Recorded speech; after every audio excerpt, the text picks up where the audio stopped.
มื้อนี้คิดออกว่าอยากกินแกงหน่อเมียก็เลยพาน้องสาวอยู่ข้างบ้านไปหาหน่อเนาะอยู่หลังบ้านนั่นแหละเนาะเพิ่นก็ได้หลายเติบเนาะไปแป๊บเดียวเนาะมาก็ได้เกือบเต็มคุมาแบ่งปันกันเนาะมีแต่หน่อขาวๆหน่องามๆหน่อใหญ่ๆเนาะเป็นหน่อไม้บงเนาะบากหลายๆอยู่หลังเฮือนถ้าบิดเพิ่นว่าจะกินแกงใส่ผักยะนางคุ้นๆเนาะแล้วก็ผักเนาใส่ปลาแดกใส่เพิ่นว่าเนาะแต่ว่าเอาหน่อมาฮ้อนเฮือนแล้วก็เปลี่ยนใจว่าอยากกินแบบเฮ็ดหน่อเสป้าไว้เนาะแกงใส่กระดูกหมูเพิ่นว่าบ่ได้กินดนแล้วเนาะก็เป็นอีกเมนูหนึงที่เพิ่นมักซอยแล้วก็แช่น้ำปลาไว้เนาะคืนหนึ่งสองคืนให้มันมีรสชาติส้มหน่อยนึงแล้วก็มาแกงใส่กระดูกหมูเนาะผักอีตู้ใส่หัวสิไข่ใส่ถือว่าแซ่บเนาะแล้วก็บ่ได้กินดนคือเพิ่นว่านั่นแหละ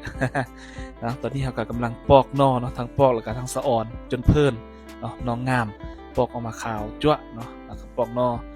ตัวนี้ก็เป็นดวงสุดท้ายเนาะกำลังเพิ่นหน่อเบิดก่อนปอกแล้วก็สิได้ประมาณนี้เนาะมีแต่ดวงงามๆเนาะไปต้มให้จืดๆแล้วก็จำจะส้มก็แซ่บเด้จะน้ำปูแห้งคักเนาะปอกแล้วเราก็สิมาล้างเอาขี้ดินเอาหยังออกเนาะที่จริงแล้วมันก็บ่มีแหละขี้ดิน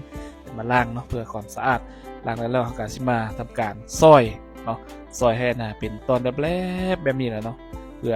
ให้มันส้มใบแล้วก็แกงมันจึงจะได้รสชาติดีเนาะแกงใส่น้ำหัวซิกไข่แล้วก็ผักอีตู้เนาะกระดูกหมูใส่มีไผมักแบบนี้ได้ก็คอมเมนต์มาลิ้นนำกันเด้อเนาะมีไผ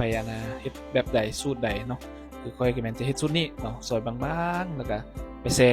ช่น้ำปลาไว้เนาะตอนนี้ก็ซอยแล้วเนาะก็สิมาแช่น้ำดื่มนี่แหละเนาะแช่ปลาไว้เป็น1คืนหรือว่า2คืนให้มีรสชาติส้มจึงมาแกงเนาะเดี๋ยวไปพบกันในคลิปต่อไปเนาะสิมาแกงให้เบิ่ง